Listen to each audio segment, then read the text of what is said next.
is Learning the Ropes. Learning the Ropes. Presented by Costin and Hammer Productions. Now, on to the show with your host, Josh Hammer.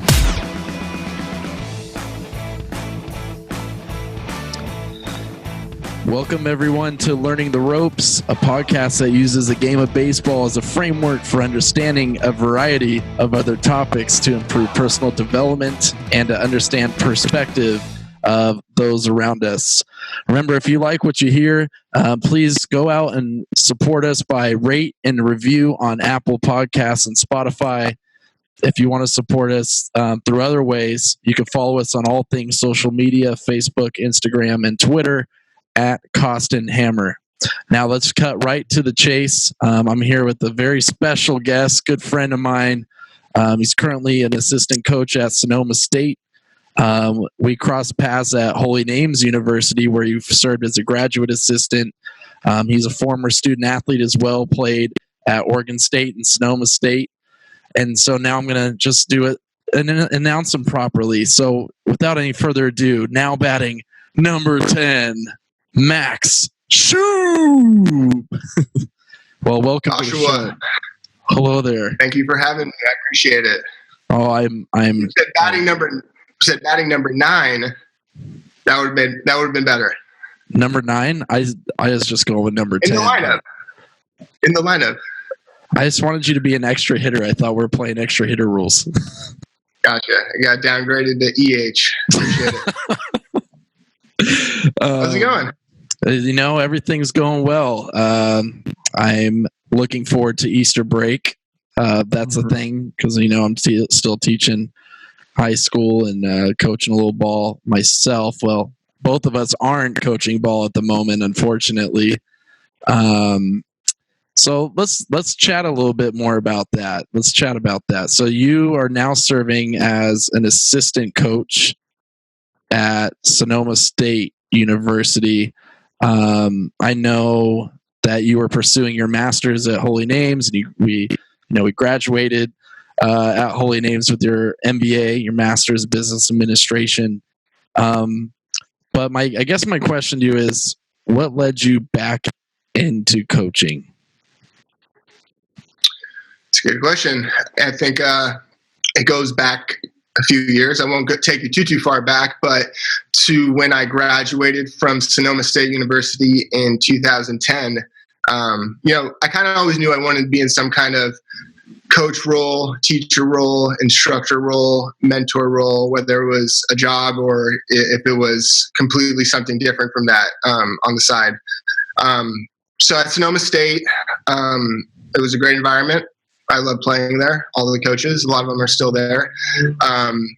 The year after I graduated from school, I was in the mindset of working at that moment, getting my feet wet. I've played baseball my whole life and wanted to, I think at that point in time, do something a little bit different, whether that was the corporate world or, the business world or something along those lines, sales, marketing, right there. So after I graduated from Sonoma, I had an opportunity to go back east to New York, and I had some family out there.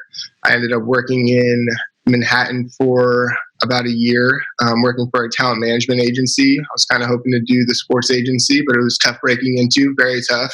I pursued that quite a bit. So I did have this position at this talent agency, and it was very entry level, but at that time you grow a lot, and it's all a lot of hands-on work, and you're doing different things, and you don't really know where it's going to accumulate at the end, but it's going to be valuable eventually. Also, while I was on the East Coast, I had a great experience being able to manage a restaurant in Connecticut, a family restaurant out there. So regardless of what industry you're in, whether it's service or tech or anything along those lines, it's being a manager, it kind of is, you see many of the same traits, no matter what industry you're in. Having communication with people, dialogue with people, having mutual respect, getting things from them, having them get things from you, or you helping them. So being young and in your 20s, you hope that information is going to be valuable. You don't really know how to internalize it at that moment, but down the road, it definitely has come to fruition. It really has.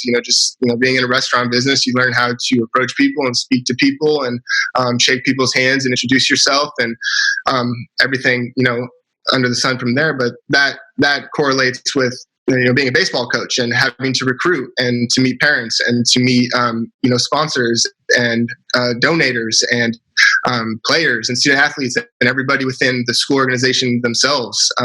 So kind of, it was, at the time, didn't know where it was going, but it definitely led up to a point. So I was actually, getting back to it, after I left New York about 5 years doing those two things, when I ran into you at Holy Names University, I was looking to pursue my master's out on the East Coast, and I was working hard and trying to make the transition into a full-time master's program. And the opportunity came up not on the East Coast but on the West Coast, right back home where I'm from in the Bay Area, and Holy Names in Oakland. And it was a perfect setup. It was a great atmosphere. It was a great location. It was great people. It was great administration.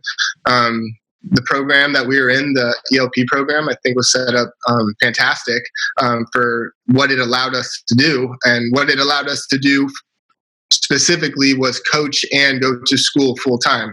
So as I was receiving my master's at Holy Names, I was also coaching the baseball team full time, which was completely satisfying and amazing to do on a daily basis, where you're pursuing higher education and also applying it on a day-to-day basis to a team and to a young group of men that you have with you. So that's, so from there, I keep this going. I almost there, promise, make this long story a little bit longer, but no, it's awesome. Graduated, and at that time it was, I knew I wanted to keep on coaching, and having great relationships with Coach Geltz, my head coach at Sonoma State, and him still being here.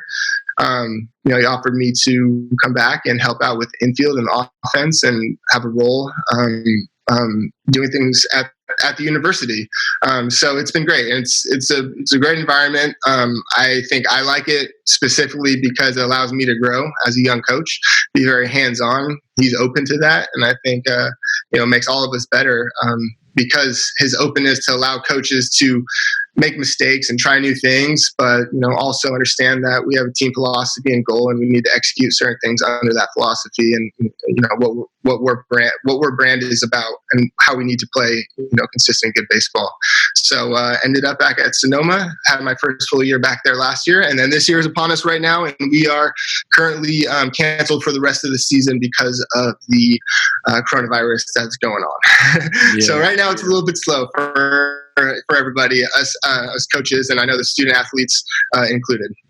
Yeah, no, well said. Thank you. I think one of the things that I even forgot about was your fresh experience for your career on the East Coast too. It's like, I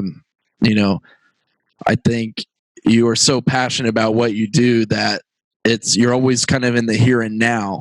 And I think that's what is one of your many unique skills is I think you do a really good job of focusing, staying positive, and just focusing on now and moving forward. At Sonoma State, it's all about tradition and really building things up for the program. So the fact that you're paying it forward to the game of baseball, as someone who is super passionate about baseball, obviously I think that's just a great thing. And, being able to inspire young men to become the best versions of themselves is kind of keeps that passion going, even on days that we're not feeling it. Like right now, shelter in place is happening. So we're like, well, man, it's a bummer. But, I just spoke with some of my seniors yesterday through Zoom, and it just kind of, it kept the train going, even though Absolutely. We're not on the field. And so I think, your story is super interesting. And it's, when we crossed paths at Holy Names, I think it helped us manage our time well. I have to say that you were the first person that I did meet at Holy Names. It was the first time I met Coach Esteban Contreras on campus, and he was showing me around, and we went upstairs, one of the buildings, to get some paperwork done, and you were there, shook your hand, and it was a lasting impression. It really was. It didn't scare you away? No. You hung out with us for about half an hour, took the tour, and it was great. Because anybody going into a new situation or circumstance, you're looking for somebody to make friends with, or that you could ask questions to. And you were obviously familiar with the school, so I had that right away the first day with you, which was really, really nice. And then I soon came to realize that Mr. Josh Kammer was the man about town at Holy Names, and he was I did. Everybody on campus. I can honestly say that it was tough going anywhere with you without you shaking hands, saying hello to somebody, or greeting somebody. And I really thought that was cool. I respected that because you made an effort to not just me, but to everybody, make them feel at home when they were on campus there. It was really cool to see. Hawk, yeah. I appreciate the appreciation, and I appreciate you saying that. I was at the school for 7 years. So over time in a small community, you're going to learn everybody's name at the Holy Names. It just happens that way. But you made a lot of people's experiences there a lot better. I'll tell you that. Well, thank you kindly. I appreciate that.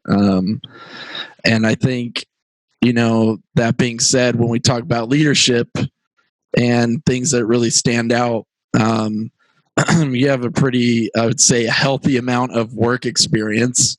What has been like one unique skill that you are equipped with? Like, what's one of your main skills that you have that has really helped you navigate through your careers that has led to coaching? But I know you have a plethora of unique skills that have helped navigate through your career path. Yeah, you're right, and I think you're right. We all have those skills in us to navigate and get from one step to the other, either successfully or not successfully, and then reevaluate. But I think, before we even get into those skills, one thing that I talk about, with our team and, with our program and our approach and what our mindset needs to be is, sometimes to guys at a young age, they need help navigating, right? So they don't know where to start.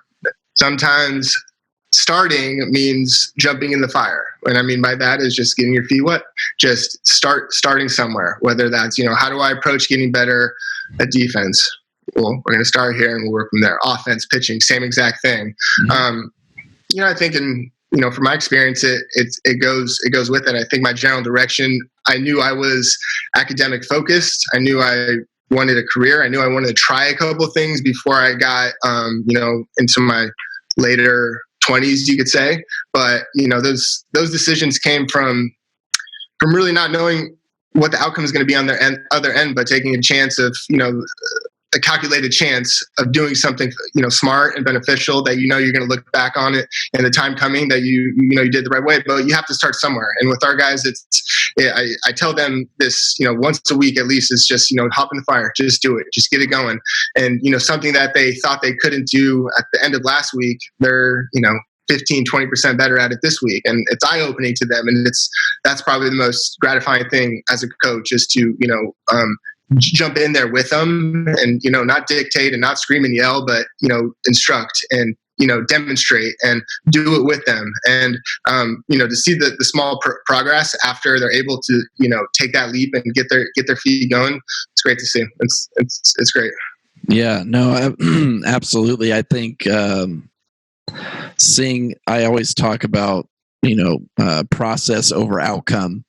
I talk about that all the time, and I'm sure my players are tired of hearing me say it.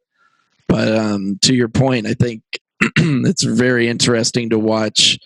It's just fun. It's just fun to watch the growth, the steady growth, and to see everybody's on the same mission, and to see them just try out things and learning how to be comfortable with being uncomfortable.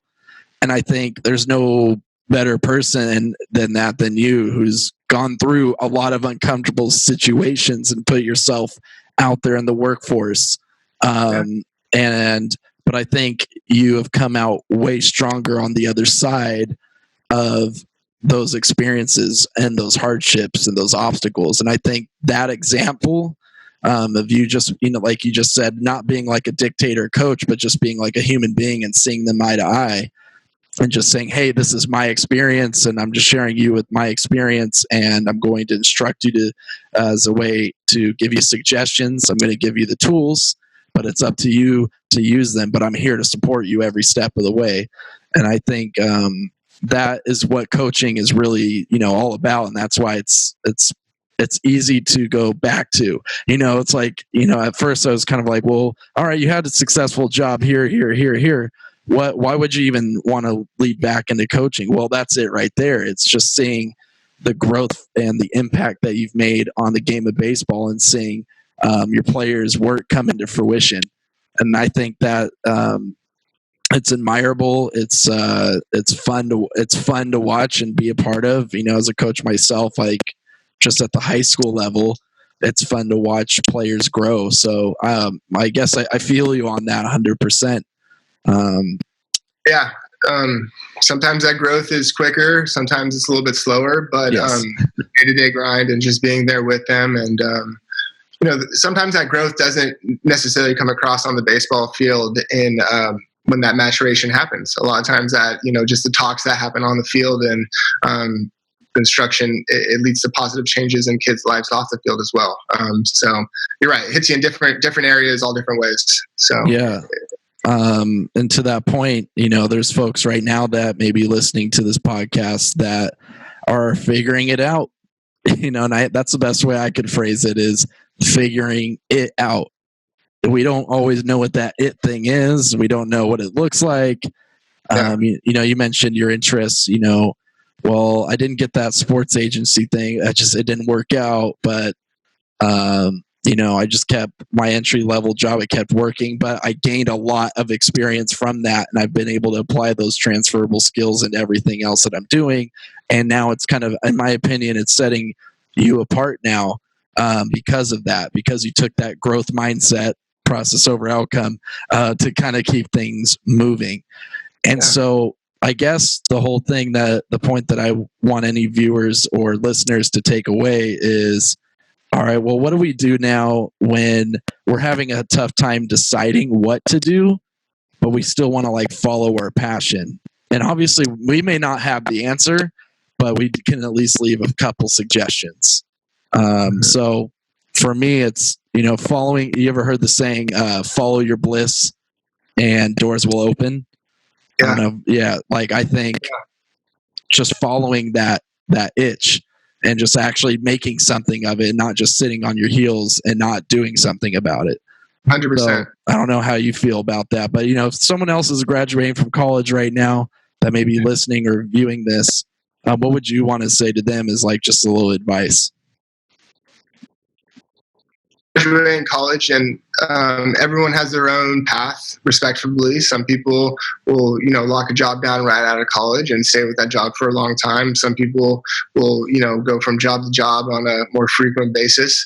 Everyone kind of has their own path, but, for me, and I guess some of the people who may be going, who are experiencing different fields or different careers or different jobs in their 20s or in their early 20s, I think it's a great thing. I think I didn't know this at the time, but right after college, going to the East Coast and coming back and having jobs here and there, and it was just exposure. And I think exposure is one of the key things when it comes to being in a successful environment, whether that's business or baseball. So exposure is, whether you know it or not, if you're taking a job, like you said, that is directed towards your passion, and it might not be that you're the job that you're passionate about at that time or that perfect job at that time, but it's those stepping stones that lead to that. And, until you really get your feet wet and you hop into that position or that job, you don't know what's going to come out the other end, what you're going to get out of it.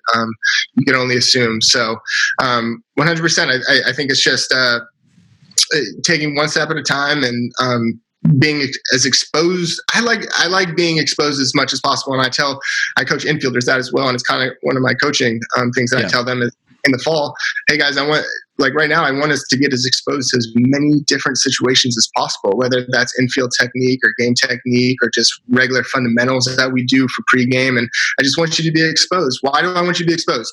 Because game comes around and, maybe that drill that we did or maybe that sequence that we did unfolds and it's not brand new and it's not foreign and it's not, out of right field, as one might say. But the same thing goes for but the same thing goes for a job out of college or a career. Is like you pick up a couple jobs and you try a few different things, and that may accumulate into something that is directly on path of what you want to do when you get to that point in your late 20s or whenever that is in your life. You'd be whenever in your life, but it can accumulate. So I think exposure to young adults and people entering the job force I don't think it's a bad thing. No, absolutely. And kind of a wrap up point to everything that you're saying. I just think about like everything is for now to, springboard you to something bigger. So yeah, it's not going to be comfortable right out the gate. It's not going to be the it job unless you have the connects and everything works out. But it can happen and it can come into fruition. You can make a vision become a reality. But it's all about just putting in the time, effort, and focus into that work and watching. It's a labor of love. If it's worth it, it's not going to be easy, but it will be worth it. You just have to stick with it. So that's what learning the ropes is all about. But before we go, I'm going to ask you a really hard-hitting question. What was your walkout when you went up to bat? That's a good question. I had a couple of them, but I think the one that stands out the most was at Sonoma State, and that would have been Magic Stick. And that could have been I think it was 50. It was 50, definitely 50 Cent. I'm sure it wasn't the Hangover version. Yeah, it was probably no, they sang Candy Shop, but I digress. That being said, that is, what'd you bat in college? Like what, 350 maybe? Some years stats don't matter. Yeah. This was the year for the hammer. Oh man. That's some good years. It was fun. It was. My walkout was Flash by Queen, but anyway. Was it? Yes, it was. I knew that actually. I didn't get to see it in person, but I heard that. It might have been tragic to some folks, but to me, it really put the wind in my sails. So, what can I say? Got you the first two.